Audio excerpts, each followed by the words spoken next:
أحمد حمدا كثيرا طيبا لمن جعلنا في أمة حبيبنا محمد صلى الله عليه وسلم. الصلاة والسلام على أشرف المرسلين وعلى آله وصحبه ومن تبعهم بإحسان إلى يوم الدين. أما بعد، فقد قال الله تعالى في القرآن العظيم وفي الفرقان المجيد: بل أعوذ بالله من الشيطان الرجيم بسم الله الرحمن الرحيم ولا تهنوا ولا تحزنوا وأنتم الأعلون إن كنتم مؤمنين. صدق الله العظيم. وقال نبينا وحبيبنا محمد رسول الله صلى الله عليه وسلم: عجبا لأمر المؤمن إن أمره كله له خير، أو كما قال عليه الصلاة والسلام. رضينا بالله ربا وبالإسلام دينا وبمحمد صلى الله عليه وسلم نبيا ورسولا، وبشيخنا محي الدين عبد القادر الجيلاني قدس الله سره العزيز الشيخ المرشد. اللهم اجعلنا في الدنيا والآخرة من أهل ولايتك يا رب العالمين. آمين. அளவற்ற அருளாளரும் நிகழ்ச்சி அன்புடையவனுமாகிய அல்லாஹ்வின் பெயரை ஆரம்பம் செய்கின்றேன். அவருடைய ஸலாத்தும் ஸலாமும் உயிருக்கும் மேலான பெருமானார் முஹம்மது ரசூலுல்லாஹி ஸல்லல்லாஹு அலைஹி வஸல்லம் அன்னவர்கள் மீதும் அன்னவர்களை அப்படியே பின்பற்றி வாழ்ந்த உத்தம சத்திய ஸஹாபாக்கள், தாபிஈன்கள், தபஅ தாபிஈன்கள், நாதாக்கள், ஷுஹதாக்கள், ஃபுகஹாக்கள், முஸன்னிஃபீன்கள், முஹத்திதீன்கள், முஃபஸ்ஸிரீன்கள், முஅல்லிஃபீன்கள் என குறிப்பாக இந்த ஜுமாவிற்கு வருகை தந்த நாம் வருகைகளில் இருப்பவர்கள், பெற்றோர்கள், மனைவி, மக்கள், வாரிசுகள், மகனாவாசிகள், முஃமினீன்கள் அத்துணை மக்களின் மீதும் இறைவனின் பற்றாத கருணை மழை என்றென்றும் குன்றாமல் குறையாமல் நடவட்டுமாக. ஆமீன். கண்ணியத்திற்குரிய அல்லாஹ்வின் நல்லடியார்கள், புனிதமான துல்காடாவினுடைய முதல் முறையிலே அமர்ந்திருக்கிறோம். அல்லாஹ் தஆலா நம்மை கபூல் செய்வானாக. மார்க்கம் சொன்ன அஷ்ஹுருல் ஹுரும், கண்ணியமான மாதங்கள் என்று அல்லாஹ் சொன்ன 4 மாதங்களில் முதலாவது மாதமான துல்காடாவில் நாம் அடியெடுத்து வைத்திருக்கிறோம். அல்லாஹ் தஆலா இந்த மாதத்தை நமக்கு கண்ணியமானதாகவே ஆக்கி அருள் புரிவானாக. தொடர்ந்து 3 மாதங்கள் கண்ணியம், இன்னொரு மாதம் தனியாக என்று அல்லாஹ் 4 மாதங்களை கண்ணியமாக்கி இருக்கிறான். தொடர் 3 மாதங்களில் முதல் மாதத்தின் முதல் நாள் அல்லாஹ் தஆலா இந்த மாதம் வரை இருக்கக்கூடிய எல்லா மாதங்களின் பரக்கத்தையும் வாழ்வில் நிரப்பமாக தருவானாக. கண்ணியத்துக்குரியவர்களே, வாழ்க்கை வாழ்வதற்கு என்று நாம் சொல்கிறோம். இந்த துன்யாவில் பிறந்து விட்டோம், பெற்றெடுக்கப்பட்டு விட்டோம். பெற்றோர்களின் மூலமாக துன்யாவில் காண்பதித்த நாம் துன்யாவில் வாழ்ந்தே ஆக வேண்டும் என்ற சூழலில் இருக்கிறோம். அது கஷ்டமோ நஷ்டமோ, வெற்றியோ தோல்வியோ, ஏற்றமோ இறக்கமோ, வாழ்ந்துதான் ஆக வேண்டும். வாழ்க்கை என்பது நம்மில் பலர்களுக்கு சில நேரங்களில் எதற்கு என்ற கேள்வியை எழுப்பலாம். இன்னும் சிலர்கள் அந்த கேள்விகள் கொஞ்சம் கூடுதலாகி வாழ்க்கையை முடித்துக் கொள்பவர்களையும் பார்க்க முடிகிறதா? பாதுகாப்பானார். வாழ்க்கை என்பது வாழ்வதற்கு, அந்த வாழ்க்கையை வல்ல ரஹ்மான் வகுத்து தந்த வழியில் வாழ்ந்து விட்டால் துன்யாவில் கொஞ்சம் கஷ்ட நஷ்டங்கள் இருந்தாலும் ஆகிரத்தில் வெற்றி என்று மார்க்கம் பேசுகிறார். கண்மணி நாயகம் ஸல்லல்லாஹு அலைஹி வஸல்லம் அன்னவர்கள் இந்த உலகத்தை பற்றி பேசும் பொழுது, இந்த துன்யாவை பற்றி பேசும் பொழுது குர்ஆனின் வாயிலாக சொல்லுவார்கள், குர்ஆன் சொல்லி காட்டும் துன்யா என்பது அற்ப பொருள் என்று சொல்லி காட்டும். அற்பமான பொருள் மதா. நாயகம் ஸல்லல்லாஹு அலைஹி வஸல்லம் அன்னவர்கள் வார்த்தை மதா. வீட்டில் உண்டான அடுப்பு, சமையல் அறையிலே நாம் நம்முடைய வீட்டு பாத்திரங்களை எடுப்பதற்கு பயன்படுத்தக்கூடிய சாதாரணமான கரித்துணி என்று இந்த துன்யாவை மார்க்கம் சொல்லி காட்டுகிறார். கரித்துணிக்கு சாதாரணமாக பாத்திரத்தை கையில் சூடுபடாமல் எடுத்து வைப்பதற்கு நாம் பயன்படுத்தும் துணிக்கு என்ன மதிப்பை நாம் கொடுப்போமோ அந்த மதிப்பு தான் இந்த துன்யாவிற்கு என்று நாயகம் ஸல்லல்லாஹு அலைஹி வஸல்லம் அவர்களின் ஹதீஸ்கள் நமக்கு உணர்த்தி காட்டுகிறார். ஒண்ணுமே இல்லாத விஷயம் துன்யா என்பது, ஒன்றுமில்லாத ஒன்று. ஒன்றுமில்லை என்று சொன்னால் ஆகிரத்தை கவனித்து துன்யா ஒரு வாழ்க்கையே அல்ல. மார்க்கம் தெளிவாக சொல்லும் துன்யா என்பது மஸ்ரஅத்துல் ஆஹிரா, நாளை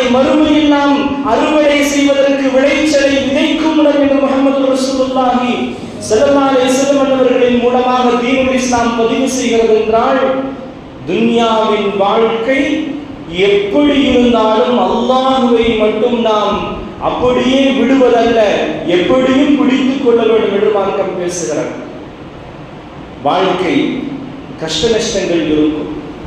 அல்லாஹ் குர்ஆனிலே பேசுவான், வலா தஹினு வலா தஹ்ஸனு வலா தஹினு வலா தஹ்ஸனு, கவலை கொள்ளாதீர்கள், நம்பிக்கை இழக்காதீர்கள், வஅன்துமுல் அஅலவுன், நீங்கள் தான் இந்த சமூகத்தில் உயர்ந்தவர்கள். அல்லாஹ் பேசுறார். துன்யால வாழ்க்கையில கஷ்டம் வந்த உடனே வியாபாரங்களில் முன்னேற்றம் இல்லாமல் இருக்கலாம், குடும்பங்களில் பிரச்சனைகள் இருக்கலாம், செல்லும் இடங்களில் எல்லாம் சிரமங்கள் இருக்கலாம், நாம் எதில் கை வைத்தாலும் அல்லாஹ் சோதனைகளை கொடுக்கலாம். இந்த துன்யாவின் வாழ்க்கை சோதனை களம் என்று முஹம்மது ரசூலுல்லாஹி ஸல்லல்லாஹு அலைஹி வஸல்லம் அவர்களும் குர்ஆன் சொன்னதின் அடிப்படையில் சில நேரங்களில் அந்த சோதனைகளின் வீரியம் கூடி இருக்கும், சில நேரங்களில் குறைந்திருக்கும். அத்துணைகளையும் கடந்து அல்லாஹ்வின் வார்த்தையை பார்த்தால் அல்லாஹ் பேசுகிறான், வலா தஹ்ஸனு, கவலை கொள்ளாதீர்கள், வஅன்துமுல் அஅலவுன், நீங்கள் தான் இந்த சமூகத்தில் உயர்ந்தவர்கள். ஆனால் என்ன இருக்க வேண்டும் தெரியுமா? இன் குன்தும் முஃமினீன், ஈமான் இருந்தால் நீங்கள் வெற்றியாளர்கள் என்று அல்லாஹ் பேசுகிறான். வாழ்க்கையில் சோதனைகள் கஷ்டங்கள் என்று துவண்டு ஒரு ஓரமாக வாழ்வில் அமர்ந்து விட்டோம் என்று சொன்னால், நிச்சயம் சொல்கிறேன், நாம் முன்னேறி வருவதற்கான சூழல்களில் தடையாக நம்மின் சிந்தனைகள் முதல் கட்டமாக முதல் தடையாக அமைந்துவிடும் என்று மார்க்கம் பேசுகிறார். கஷ்டம் இருக்குங்க வாழ்க்கையில. ஏன்னா இப்ப எல்லாம் 10th + 2 ரிசல்ட் வரக்கூடிய நேரங்களில் மக்கள் தங்களுடைய மனதை எப்படி பக்குவப்படுத்துகிறார்கள் என்று நாம் இந்த இடத்திலே நிறைய விஷயங்களை பார்க்கிறோம். நியூஸ் பேப்பர்ல பார்த்த ஒரு 3 மார்க் ஸ்கூல்ல ஃபர்ஸ்ட் வரல, ஒரு பிள்ளை பள்ளிக்கூடத்தில் முதலிடத்தில் வரவில்லை, 3 மார்க் குறைவு, 500க்கே 7-8 மார்க் தான் கம்மி. ஸ்கூல்ல முதலிடத்தில் வரவில்லை என்ற காரணத்திற்காக உயிரை மாய்த்துக் கொண்டது. அல்லாஹ் பாதுகாப்பானார். சமூகம் தோல்வியை கண்டு மிகப்பெரிய பயம் அவர்களின் உள்ளங்களில் ஆட்கொண்டு விட்டது என்று நான் சொல்ல வருகிறேன். நான் சொல்கிறேன், இந்த துன்யா தோல்விகளை கண்டுதான் இந்த துன்யாவில் நாம் வாழ வேண்டும். தோல்வி என்பது என் வாழ்வில் வரவே கூடாது என்று சொன்னால் ஃபிரௌன் தான் அப்படி வாழ்ந்தான் என்பதை நாம் சிந்தனையில் வைக்க வேண்டும். தோல்விகள் வரும், கஷ்டங்கள் வரும், நஷ்டங்கள் வரும், சிக்கல்கள் வரும், பிரச்சனைகள் வரும். எல்லாம் கடந்து வாழ்க்கையை நாம் சரியாக நடாத்திவிட்டால் நிச்சயமாக சொல்லுவேன், இன்மையை நாம் ஒன்றுமில்லாமல் இந்த துன்யாவை கண்டுகொள்ளாமல் ஆகிரத்தை மனதில் வைத்தால் இந்த துன்யாவின் கஷ்டங்கள் எல்லாம் கஷ்டமே அல்ல என்று நான் சொல்ல வருகிறேன். யாருக்குங்க கஷ்டம் வரும்? அல்லாஹ் மறந்தவங்களுக்கா? தொழாதவர்களுக்கா? அல்லாஹ்வை எதிர்த்து பேசுபவர்களுக்கா? அல்லாஹ் இல்லை என்று சொல்பவர்களுக்கா? குர்ஆன் பேசுகிறது, அல்லாஹ்வை நம்பிக்கை கொண்டவர்களுக்கு கஷ்டம் வரும். கண்மணி நாயகம் ஸல்லல்லாஹு அலைஹி வஸல்லம் அவர்கள் சொன்னார்கள், அஷத்துன் நாஸி பலாஅன் அல்-அன்பியா, அல்லாஹ்வால் அதிகம் சோதனைக்கு உட்படுத்தப்பட்டவர்கள் அல்லாஹ்வின் திருத்தூதர்கள் என்றார்கள் முஹம்மது ரசூலுல்லாஹி ஸல்லல்லாஹு அலைஹி வஸல்லம். நபிமார்களுக்கு தான் ஆக கஷ்டம். நம்மள வாழ்க்கையில் என்னங்க கஷ்டப்பட்டுட்டோம்? நம்மின் கஷ்டங்களை எடுத்து நபிமார்களின் கஷ்டங்களோடு ஒப்பிட்டு பார்த்தால் சத்தியமிட்டு சொல்ல முடியும், நபிமார்களின் கஷ்டங்களில் ஒரு சின்ன அவர்களின் கால் தூசிக்கு ஒப்பாகக்கூடிய கஷ்டங்களை கூட வாழ்வில் நாம் அனுபவிக்கவில்லை. உதாரணமாக நபியின் அய்யூப் அலைஹிஸ்ஸலாம் அவர்களை சொல்லலாம். அய்யூப் அலைஹிஸ்ஸலாம் அல்லாஹ் எவ்வளவு அருளை அவர்களுக்கு கொடுத்து வந்தான். குர்ஆன் பேசுகிறது, ஹதீஸ்கள் சொல்லி காட்டுகிறது. அய்யூப் அலைஹிஸ்ஸலாம் அவர்களை போன்ற கஷ்டத்தில் பொறுமையில் ஒரு மனிதர் இருக்க முடியுமா என்று பார்த்தால் சத்தியம் விட்டு சொல்ல முடியும், நபிமார்களின் பொறுமை இந்த சமூகத்தில் யாருக்கும் இருக்காது. அவ்வளவு கஷ்டங்கள். கொஞ்சம் சிந்தியுங்களே, அல்லாஹ்வை மறந்தவர்களா நபிமார்கள்? அல்லாஹ் வெறுத்த செயல்களை செய்தவர்களா? இல்லை இல்லை. அல்லாஹ் அவர்களை படைத்த நோக்கமே நபிமார்கள் அவர்கள் மக்களை தீனின் பக்கம் அழைப்பதற்காக, இஸ்லாத்தை மக்களுக்கு எடுத்துச் சொல்வதற்காக அல்லாஹ்வால் தேர்ந்தெடுக்கப்பட்டு அல்லாஹ்வால் உருவாக்கப்பட்டு அல்லாஹ்வால் அனுப்பப்பட்ட நபிமார்களுக்கு அல்லாஹ் கொடுத்த கஷ்டங்களை சிந்தித்தால் வாழ்வில் நம்மின் தோல்வி எல்லாம் ஒன்றுமில்லை என்று நான் சொல்ல வருகிறேன். அய்யூப் அலைஹிஸ்ஸலாம் அவர்களுக்கு அல்லாஹ் 14 மக்களை கொடுத்திருந்தான். வீடே அப்படி ஒரு கண்ணடப்பார். வீட்டில் 14 குழந்தைகள். அய்யூப் அலைஹிஸ்ஸலாம் அவர்களுக்கு அல்லாஹ் நல்ல சாலிகான மனைவியை கொடுத்திருந்தான். அல்லாஹ் நசீபாக்குவானாக, ஆகியரை சிறப்பாக்குவானாக. புதுசா எல்லாம் வேண்டாம், இருப்பதை அல்லாஹ் சிறப்பாக ஆக்குவானாக. நபிகள் அய்யூப் அலைஹிஸ்ஸலாம் சாலிகான மனைவியை அல்லாஹ் அவர்களுக்கு கொடுத்திருந்தான். சொல்ல போனால் நல்ல வாழ்க்கை, ஒரு ராஜ வாழ்க்கை, நினைச்சது உடனே கிடைச்சது. எல்லா சுகங்களையும் அல்லாஹ் கொடுத்திருந்தான். பிரம்மாண்டமான சொத்துக்கள் அவர்கள் வாழ்ந்தார்கள். எல்லாம் வாழ்ந்து 70 வயதை அடையும் பொழுது, பாருங்க சோதனை எப்ப வருது, 70 வயதை அடைகிறார்கள். அல்லாஹ் அப்படியே தலைகீழாக புரட்டி கொடுக்கிறான். 14 மக்களும் ஒரே இரவில் வஃபாத் ஆகிவிட்டார்கள். ஒரே நேரத்தில் ஒரு சேர 14 மக்களை அல்லாஹ் கைப்பற்றி விடுகிறான். அவர்களின் ஆட்சி அதிகாரம், அவர்களின் அதிகாரங்கள் அல்லாஹ்வால் பறிக்கப்படுகிறது. அவர்களின் சொத்துக்கள் நஷ்டமடைகிறது. அவர்களின் எல்லா நியமத்துகளும் ஓரிரவில் அல்லாஹ்விடத்தில் இருந்து அவரின் கலாவின் மூலமாக பறிக்கப்படுகிறது. நாம் என்ன செய்வாங்க? அவர்தான் முடிஞ்சது, அவ்வளவுதான். விழுந்தவன் ஏறமாட்டான். ஆனால் அய்யூப் அலைஹிஸ்ஸலாம் அந்த சோதனையிலும் பொறுமை காத்தார்கள். கிட்டத்தட்ட 18 வருடங்கள் அல்லாஹ் நோயிலே அவர்களை வாழச் செய்தான். அவ்வளவு சுகமாக, அவ்வளவு சிறப்பான வாழ்க்கையை வாழ்ந்த அய்யூப் அலைஹிஸ்ஸலாம் மன்னவர்களை பற்றி வரலாறுகள் பேசுகிறது. நடக்கும் பொழுது கையிலிருந்து சதை துண்டு கலன்று விழுந்து விடுமா. இப்படி நடக்கும் போது சதை துண்டு விழுந்தா உள்ள இருக்கிற எலும்பு தெரியுமா. அவ்வளவு மோசமான ஒரு நோய். மக்கள் எல்லாம் யாரெல்லாம் அவர்களை அரவணைத்தார்களோ, யாரெல்லாம் அவர்களை நேசித்தார்களோ அத்துணை நபர்களும் அய்யூப் அலைஹிஸ்ஸலாம் அவர்களை வெறுக்க ஆரம்பித்தார்கள். துர்வாடை. அய்யூப் அலைஹிஸ்ஸலாம் ஊரை விட்டு ஒதுக்கி வைக்கிற மாதிரி இந்த பக்கம் வராதீங்கன்னு சொல்ற அளவுக்கு அல்லாஹ் அவர்களை சோதித்தான். கடைசியில் அவர்களின் வாழ்வின் சிரமங்களை வரலாறுகள் பேசுகிறது. அன்னை ரஹீமா அய்யூப் அலைஹிஸ்ஸலாம் அவர்களின் மனைவி அன்னவர்கள் சிறப்பான முறையிலே அவர்களை வளர்த்தெடுப்பதற்கு, வார்த்தெடுப்பதற்கு கடைசியில் தங்களின் முடியை வெட்டி விற்பனை செய்து அதன் வருமானத்தில் உணவளித்தார்கள் என்று சொன்னால் ஒரு நபிக்கு எவ்வளவு கஷ்டம். முடியை விற்கக்கூடாது, பெண்கள் வெட்டக்கூடாது, மார்க்கம் ஹராம் என்று சொல்கிறது, மார்க்கம் தடை செய்திருக்கிறது.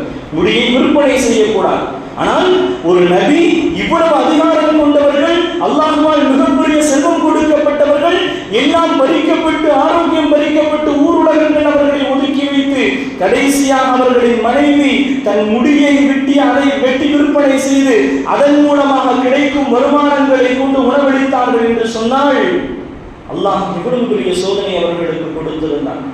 இருந்தாலும் அவர்களின் வார்த்தையை பார்க்கும் பொழுது இப்படி சொல்லுவார்கள், யா அல்லாஹ், நீ எனக்கு நோய் கொடுத்தாய் என்று சொல்லவில்லை, என்னை சிரமம் அடைந்து கொண்டது என்றுதான் சொன்னார்கள். அன்னி மஸ்ஸனிய பொருள், யா அல்லாஹ், என்னை சிரமம் அடைந்து கொண்டது. ஆனால் நீ யாரு தெரியுமா? அன்த அர்ஹமுர் ராஹிமீன். இந்த நிலையில என்ன வச்சிருக்கேல, நல்லபடியா வச்சிருக்க இல்லையா? நீ கிருபையாளர்களுக்கெல்லாம் கிருபையாளன் என்று நபியுனா அய்யூப் அலைஹிஸ்ஸலாம் சொன்னார்கள். ஆனால் கொஞ்சம் சிந்தியுங்களே, எல்லாம் பறிக்கப்பட்டு, எல்லாம் இழந்து, பாசமாக நேசமாக பெற்றெடுத்து தோளில் சுமந்து உணவளித்து வளர்த்த 14 மக்கள் வஃபாத்தாகி செல்வங்கள் இழந்து, அவர்களை ஆதரித்தவர்கள் விரட்டி, மனைவியின் முடியை இழந்து, அவர்களின் அலங்காரங்களை இழந்து, அவர்கள் உணவருந்தி தன் வாழ்வை கடந்து கடைசியில் அவர்களின் சூழலிலே அவர்கள் அல்லாஹ்வை பார்த்து சொன்ன வார்த்தை என்ன தெரியுமா? வந்த அர்ஹமுர் ராஹிமீன், ரப்பே, நீ கிருபையாளர்களுக்கு எல்லாம் கிருபையாளன், என்னுடைய இந்த நாவை மட்டும் நீ பாதுகாத்து விடு. உடல்ல புழுக்கள் வந்து விட்டன, உடலில் புழுக்கள் வந்தது. சொன்னார்கள், ரப்பே, உன்னை துதிப்பதற்கு இந்த நாவை மட்டும் நீ விட்டு விடு ரப்பே, உன்னை நான் துதிக்காமல் இருக்கக்கூடாது என்றார்கள் நபியுனா அய்யூப் அலைஹிஸ்ஸலாம். அல்லாஹ் மிகப்பெரிய மாற்றத்தை ஏற்படுத்தினார், மிகப்பெரிய மாற்றத்தை. 18 வருடங்கள் நோயினால் கஷ்டப்பட்ட நபியுனா அய்யூப் அலைஹிஸ்ஸலாம் அவர்கள் கரத்தில் இறுக பிடித்தது பொறுமை மட்டுமல்ல, எப்பொழுதும் அல்லாஹ்வை துதித்துக் கொண்டே இருந்தார்கள். அல்லாஹ் கஷ்டங்களை நீக்கி அவர்களின் வாழ்வை மிக செழிப்பானதாக மாற்றியதாக வரலாறுகள் பேசுகிறது. குர்ஆன் அதைத்தான் சொல்லுது. இன்ன மஅல் உஸ்ரி யுஸ்ரா. அல்லாஹ் பேசுறான், தொடர்ந்து 2 முறை பேசுகிறான். இன்ன மஅல் உஸ்ரி யுஸ்ரா, இலகுவெல்லாம் லேசாக கிடைத்து விடாது, கஷ்டத்திற்கு பிறகுதான் இலகு இருக்கிறது. கஷ்டம் வாழ்க்கையில் இருக்கும், சிரமங்கள் இருக்கும், தோல்விகள் இருக்கும், எவ்வளவு முயற்சி செய்தாலும் சில நேரங்களில் வெற்றி வாய்ப்பு எட்டாக்கணியாக வாழ்விலே இருக்கும். ஆனால் என்ன சூழல்கள் வந்தாலும் அல்லாஹ்வின் மீது நம்பிக்கை கொண்டு பொறுமையாக நாம் அமர்ந்து சபரோடு வாழ்ந்து விட்டால் அல்லாஹ் வெற்றியை தருவான். ஸல்லல்லாஹு அலைஹி வஸல்லம் சொன்ன ஒரு ஹதீஸை நம்மளால பார்க்க முடியும். நீங்கள் பறவைகளை போன்ற தவக்குலை வைத்தால், பறவைகளை போன்ற தவக்குள் நம்மிடத்தில் வந்து விட்டால் அல்லாஹ் தருவான். படைத்தது ரப்பு, கொடுத்தது ரப்பு, எடுப்பதும் ரப்பு, நம்மை வெறுமனே அமரச் செய்ததும் ரப்பு. இப்படி ஒரு வாரத்துக்கு நிறைய பண்டல் போட்டிருப்போம், நிறைய வியாபாரங்கள் செய்திருப்போம். நேரமின்மையின் காரணமாக சில நேரங்களில் நம்முடைய ஆர்டர்களை இன்னொருத்தருக்கு நாம கைமாற்றி விட்டிருப்போம். இப்படியெல்லாம் செய்யலாம். சில நேரங்களில் வெறுமனே ஆபீஸ் ரூம்ல வெறுமனே நம்முடைய நேரங்களை ஒன்றுமில்லாமல் நாம் செலவழிக்கும் சூழல்களில் கூட சில நேரங்கள் இருக்கலாம். ஆனால் மார்க்கம் பேசுகிறது, அப்படி இருந்தாலும் அல்லாஹ்வை மறக்காத என்று பேசுகிறது. அல்லாஹ்வை இறுக நாம் பிடித்துக் கொண்டோம் என்று சொன்னால் அல்லாஹ் நிச்சயமாக வெற்றியை தருவான். குர்ஆன் பேசுகிறது, நல்லவர்களுக்கு அல்லாஹ் 5 சோதனைகளை கொடுப்பான். வலனபுலுவன்னகும் பிஷைஇன் மினல் ஹௌஃப், உள்ளங்களில் ஒரு பயம் ஏற்படும். நல்லவங்களுக்கு தான், நல்லவர்களுக்கு அல்லாஹ் அந்த சோதனைகளை கொடுப்பான். வலனபுலுவன்னகும் பிஷைஇன் மினல் ஹௌஃபி வல் ஜூ', சில நேரங்களில் அல்லாஹ் பட்டினியாக போட்டு விடுவான். கொஞ்சம் சிந்தியுங்களே, இந்த பட்டினி என்பது நம்மை பெற்றோர்களிடத்தில் கேட்டால் நமக்கு தெரியும். அவர்களின் பெற்றோர்களை அல்லாஹ் ஆஃபியத்தோடு நீண்ட ஆயுளை தருவானாக. அவர்களின் பெற்றோர்களிடத்தில் கேட்டு பார்த்தால் தெரியும் உணவின் சிரமம் என்னவென்று அவர்கள் நமக்கு கற்றுக் கொடுப்பார்கள். இன்று அல்லாஹ் எவ்வளவு செல்வ செழிப்பாக வாழ வைத்திருக்கிறான், எவ்வளவு வருமானங்களை அல்லாஹ் கூட்டி கொடுக்கிறான், எவ்வளவு அல்லாஹ் நம்மை உயர்ந்தவர்களாக வைத்திருக்கிறான் என்று நாம் சிந்தித்தால் அல்லாஹ் நம்மை சோதிக்கவே இல்லை என்று சொல்ல வருகிறது. குர்ஆன் பேசுகிறது, வல் ஜூ', சில நேரங்களில் அல்லாஹ் பசியை கொடுப்பான். வலக்ஸி மினல் அம்வால், சில நேரங்களில் அல்லாஹ் செல்வங்களை பறித்து விடுவான், அதில் குறைவுகளை ஏற்படுத்துவான், வியாபாரங்கள் குறையும். சில நேரங்களில் வல் அன்ஃபுஸி வத் தமராத், நமக்கு நெருக்கமானவர்கள் வஃபாத்தாகி விடுவார்கள். இன்னும் சில நேரங்களில் கனிவர்க்கங்களில் அல்லாஹ் தடையை ஏற்படுத்துவான். இந்த 5 சோதனைகளை அல்லாஹ் நல்லவர்களுக்கு கொடுப்பான் என்று குர்ஆன் பேசுகிறது. எல்லாம் சொல்லிவிட்டு அல்லாஹ் பேசுவான், வபஷிரி சாபிரீன், நபி அவர்களே, இந்த கஷ்டங்கள் வரும் பொழுதெல்லாம் யார் பொறுமை காக்கிறார்களோ, யார் பொறுமையோடு தன் வாழ்வை நடாத்துகிறார்களோ அவர்களுக்கு நீங்கள் சுப செய்தி சொல்லுங்கள் என்று குர்ஆன் பேசுகிறது. என்று சொன்னால் சமூகம் நினைவில் வைக்க வேண்டும், தோல்வி என்பது அல்லாஹ்வை மறப்பதற்கல்ல. நபி அவங்க பொதுவாகவே அவர்களிடத்தில் ஒரு பழக்கம் இருந்தது. யாராவது வாழ்க்கையில் இருக்கிற கஷ்டத்தை சொல்லிட்டா நபி அவர்கள் சொல்வார்கள், இஸ்பிர் வலக்கல் ஜன்னா. பெண்களாக இருந்தால் இஸ்பிரி வலக்கில் ஜன்னா, கொஞ்சம் பொறுமையாக இருந்த உங்களுக்கு சுவனம் கிடைக்கும் என்பார்கள் முஹம்மது ரசூலுல்லாஹி ஸல்லல்லாஹு அலைஹி வஸல்லம். நான் சொல்கிறேன், வாழ்வில் கஷ்டம் வந்தால், சிரமம் வந்தால், வாழ்விலே தோல்விகள் வந்தால் சொல்லுவேன், இந்த தோல்விகளுக்கான பரிசு சுவனம் என்று சொன்னால் தோல்விகளை சுகமாக ஏற்றுக்கொண்டு அல்லாஹ்வின் மீது நாம் நன்றி செலுத்த ஆரம்பித்து அல்லாஹ் கொடுத்ததற்கு நன்றியை சொன்னால் நிச்சயம் சொல்வேன், இந்த தோல்விகள் நீங்கி இம்மையில் மட்டுமல்ல நாளை மறுமையில் மிகப்பெரிய வெற்றி காத்திருக்கிறது என்று குர்ஆனும் ஹதீஸும் பேசுகிறது. நபி அவங்க சொல்லுவாங்க, ஒரு மூமினின் விஷயத்தை பார்க்கும் பொழுது ஆச்சரியமாக இருக்கிறது. நாமெல்லாம் மூமின்னு நம்மளை சொல்றோம், ஈமான் இருக்கிறது, ஈமான்தார்கள் என்று நாம் சொல்கிறோம். எல்லாம் மூமின்களாகவே ஆக்கி அருள் புரிவானாக. மரண நேரத்திலும் ஈமானை நிலையானதாக ஆக்கி அருள் புரிவானாக. நபி அவர்கள் சொன்னார்கள், ஒரு மூமினின் விஷயம் கொஞ்சம் ஆச்சரியம்தான். காரணம், அவனின் எல்லா காரியமும் அவனுக்கு நல்லது என்றார்கள் முஹம்மது ரசூலுல்லாஹி ஸல்லல்லாஹு அலைஹி வஸல்லம் சொல்லிவிட்டு சொல்வார்கள், இந்த பாக்கியம் முஃமினை தவிர யாருக்கும் இல்லை, ஒரு மூமினுக்கு தான் இது இருக்கும். நபி அவர்கள் சொன்னார்கள், இன் அஸாபத்துஹு ஸர்ரா ஷக்கர், நல்லது நடந்தா நன்றி செலுத்தும், அது அவனுக்கு நல்லதா மாறி ஃபகான கைரன்னா, அது அவனுக்கு நல்லதாக அமைந்து விடும். அதே நேரத்தில் வைன் அஸாபத்துஹு ضرா ஸபர ஃபகான கைரா, சொல்கிறார்கள் எம்பெருமானார், கஷ்டம் வருகிறது என்று சொன்னால் ஒரு முஃமின் பொறுமையாக இருப்பான், அதுவும் அவனுக்கு நல்லது என்றார்கள் முஹம்மது ரசூலுல்லாஹி ஸல்லல்லாஹு அலைஹி வஸல்லம். குர்ஆன் பேசும். ஒரு மனுஷனுக்கு நாம சொல்லுவோம், வாழ்க்கையில தாங்க முடியாத கஷ்டங்கள் இருக்குதுன்னு சொல்லுவோம். வாழ்க்கையில தாங்கவே முடியல, என்ன செஞ்சாலும் முன்னேற முடியல, எதை செய்தாலும் தோல்வி, எந்த பக்கம் திரும்பினாலும் பிரச்சனை, எப்படியும் வாழ்வில் தோல்விகள் உறுதியாக்கப்பட்டு விட்டது என்று நாம் சொன்னால் குர்ஆன் பேசுகிறது அப்படி அல்ல. யாருக்கு அல்லாஹ் சிரமத்தை கொடுப்பான் தெரியுமா? தாங்கும் சக்தி இருப்பவர்களுக்கு தான் கொடுப்பான். அல்லாஹ்வால் தேர்ந்தெடுக்கப்பட்டவர்களுக்கு தான் கொடுப்பான். நபி அவர்கள் சொல்கிறார்கள், அல்லாஹ் ஒருவரை நேசித்து விட்டால் என்னென்ன தருவான்? கோடி கோடியாக தருவானா? தருவான், தரலாம். அது அல்லாஹ்வின் விருப்பம். அல்லாஹ் ஒருவரை நேசித்து விட்டால் நாயகம் ஸல்லல்லாஹு அலைஹி வஸல்லம் அவர்கள் சொல்கிறார்கள், இப்தலாஹும் அவர்களை சோதிப்பதற்கு அல்லாஹ் ஆரம்பித்து விடுவான் என்றார்கள் முஹம்மது ரசூலுல்லாஹி ஸல்லல்லாஹு அலைஹி வஸல்லம். இப்போ சோதனை என்பது, தோல்வி என்பது, வாழ்வில் சரிவு என்பதெல்லாம் நம்மை அல்லாஹ் மறந்து விட்டான் என்பதற்கல்ல, அல்லாஹ் நம்மின் மீது கூடுதல் கவனம் செலுத்தி விட்டான் என்பதுதான் சத்தியம். கஷ்டங்கள் நஷ்டங்கள் எல்லாம் வருகிறது என்று சொன்னால் ஒரு முஸ்லிம், ஒரு முஃமினின் செயல்பாடு எப்படி இருக்க வேண்டும்? நபிகள் அய்யூப் அலைஹிஸ்ஸலாம் எல்லாம் இழந்த பிறகும் அல்லாஹ்வை துதித்துக் கொண்டு பொறுமையோடு நன்றி செலுத்தி வாழ்ந்தார்கள். அல்லாஹ் மாற்றத்தை தந்தான். அந்த நடவடிக்கை நம்மின் வாழ்வில் வந்துவிட்டால் எல்லாம் சிறப்பாக மாறிவிடும். இன்னொரு வார்த்தை அல்லாஹ் சொல்றான், லா யுகல்லிஃபுல்லாஹு நஃப்ஸன் இல்லா உஸ்அஹா லஹா மா கஸபத். என்ன என் கெபாசிட்டி என்னன்னு என்னுடைய ரப்புக்கு தெரியும். என்னுடைய கெபாசிட்டி என்னவென்று என்னை விட என்னுடைய ரப்புல் ஆலமீனுக்கு தெரியும். எனக்கு என்ன முடியுமோ அதைத்தான் என் ரப்புல் ஆலமீன் கொடுப்பான். மார்க்கத்திலே இப்படி ஒரு வார்த்தை தவறு என்று நான் சொல்லுவேன். என்னால் தாங்க முடியாத கஷ்டம் எனக்கு வந்துவிட்டது என்று ஒருவர் சொன்னால் மார்க்கம் சொல்கிறது, அல்லாஹ் பேசுகிறான், உன்னால் தாங்க முடியக்கூடியதை தவிர நிச்சயம் வேறு சோதனைகளை தரமாட்டேன் என்று அல்லாஹ் சொல்கிறான். என்றால் என்னுடைய தகுதி என்னவோ அதற்கு தோதுவாகத்தான் என்னுடைய சிரமங்கள் இருக்கும். என் நபிமார்கள் அல்லாஹ்வை மிகப்பெரிய அளவில் அடைந்து கொண்டார்கள். அவர்கள் நடக்கும் பொழுது சதை கீழே கரண்டு விடும் சூழல் அவர்களுக்கு வந்தும் அல்லாஹ்வை அவர்கள் மறக்கவில்லை என்று சொன்னால் நாம் சிந்திக்க வேண்டும், நம்மின் வாழ்வில் வரும் கஷ்டங்கள் எல்லாம் கஷ்டமே கிடையாது. அல்லாஹ் சில நேரங்களில் நம்மை சோதிப்பான். அந்த சோதனைக்கு பிறகு அல்லாஹ் வெற்றியை தருவான் என்று குர்ஆன் பேசுகிறது. சில நேரங்களில் நாம் இப்படி நினைப்போம், இது நடந்திருந்தால் நல்லா இருக்குமே, இது நடக்காமல் இருந்திருந்தால் சிறப்பாக இருக்குமே என்று. அல்லாஹ் பேசுகிறான், அஸா அன் துஹிப்பு ஷைஅன் வஹுவ ஷர்ருன் லக்கும், அஸா அன் தக்ரஹு ஷைஅன் வஹுவ கைருன் லக்கும். அல்லாஹ் பேசுகிறான், அஸா அன் தக்ரஹு ஷைஅன், சில விஷயங்கள் வாழ்வில் நடக்கக்கூடாது என்று நினைப்பீர்கள்.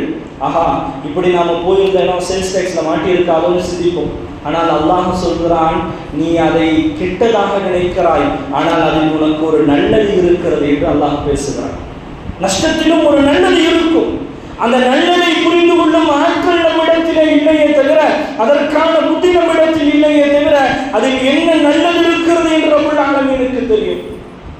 அல்லாஹ் தொடர்ந்து பேசுகிறான், அஸா அன் துஹிப்பு ஷைஅன், சில விஷயங்களை நீங்கள் ஆசைப்படுவீர்கள், ஆனால் வஹுவ ஷர்ருன் லக்கும், அது உங்களுக்காக மோசமானதாக இருக்கும். அல்லாஹ் அதை உங்களை விட்டு நீக்கி விடுவான்.